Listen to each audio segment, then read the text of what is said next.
ہم ایک محدود زندگی میں لامحدود منصوبوں پر عمل کرنا چاہتے ہیں اور یہیں سے مشکلات کا سامنا کرنا پڑتا ہے۔ سسکی سے شروع ہو کر ہچکی پہ ختم ہونے والے مختصر سفر کو زندگی کہتے ہیں۔ زندگی میں جب انسان کو ہدایت مل جائے، وہ یہ نہ دیکھے کہ کیا کر چکا ہے، بس وہاں سے راستہ بدل لے۔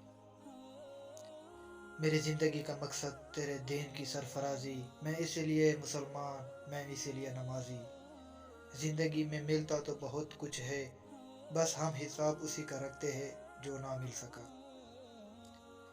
یہ عارضی زندگی در حقیقت آپ کے اخلاق کا امتحان ہے، اور اس امتحان کا سب سے بڑا میدان آپ کا اپنا گھر ہے۔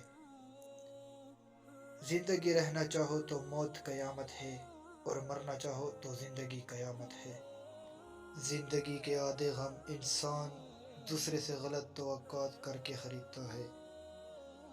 جب زندگی دیتی ہے تو احسان نہیں کرتی، اور جب لیتی ہے تو لحاظ نہیں کرتی۔